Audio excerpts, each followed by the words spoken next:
Yo, what's going on, guys, and welcome to I Don't Like Grumpy with me. I don't like Grumpy. I'm going to keep this brief because I'm feeling like absolute dog crap. So odd histories, a little look back at some weirder stuff from history. Today we're going to look at 9 stupid beauty trends from Victorian England. Some of them were actually fatal, so I'm not going to keep you here. Let's not muck about, let's jump right into this. Number 1. Tuberculosis beauty was the newest fad.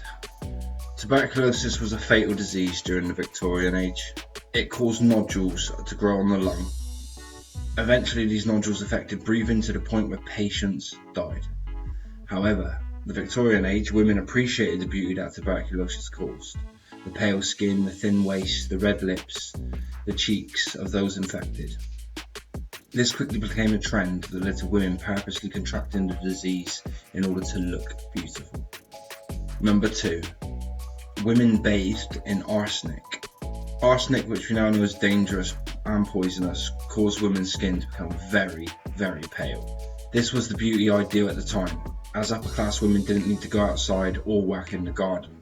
They had servants to do that for them. In order to keep their skin extremely pale, women would go to special spas that had arsenic spring baths. Number 3. Makeup contained lead and radium. The ideal Victorian woman had facial skin that was unblemished and as white as possible. If their skin was imperfect, they applied lotions, face paints and even powders. The only problem was makeup contained things like radium and lead. They didn't realise this, which of course led to severe poisoning when leached into the skin, and of course radium is radioactive. Number 4. Lip paints were made of carmine and an ammonia blend.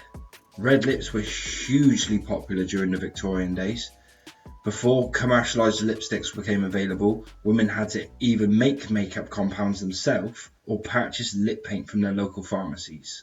The main dye used to make red lip paint was composed of carmine from the crushed bodies of dead insects. The pigments aren't deadly on their own, although some did cause allergic reactions. What really made the lip paints poisonous was when the ammonia was added and the insects were boiled and crushed. Number 5. Corsets impaired breathing and moved around vital organs. The ideal Victorian woman had curvy hourglass figure.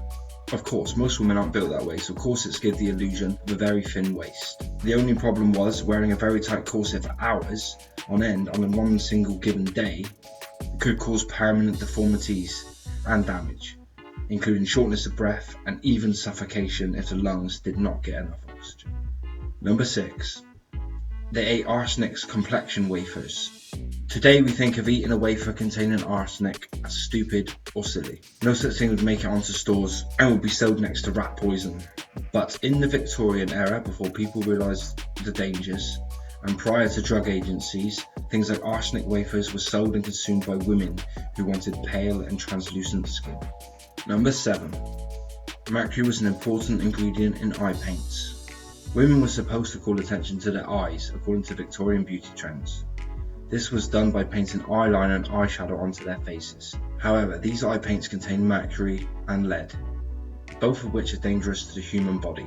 Mercury, for example, can cause severe kidney damage. Number 8. They administered Nightshade eye drops. Nightshade is considered to be one of the most dangerous poisonous plants in the world. It causes the pupils to dilate or become larger. Women during the Victorian age believed that large pupils were more attractive, so they would place nightshade drops in their eyes before going out. Number 9. Hoop skirts caused deadly falls and other problems. Hoop skirts were the rage among the Victorian upper class. When combined with a corset, they created extravagant hourglass figures. However, manoeuvring in a hoop skirt wasn't easy, especially when going up and down steep hills, slanted staircases, as were in most Victorian houses. Tripping over the skirt and falling down the stairs could have deadly consequences. So could walking too, especially close to an open flame.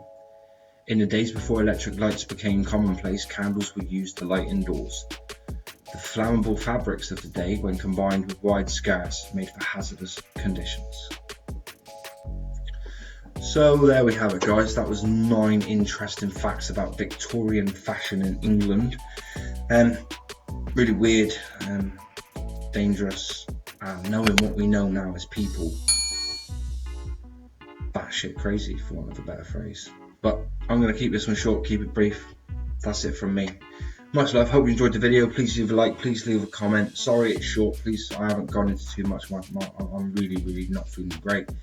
Have some sympathy. So leave a sympathy like for me, please, if you made it this far. If you have, thank you all so much for your support. I love you all. Much love from me. Peace.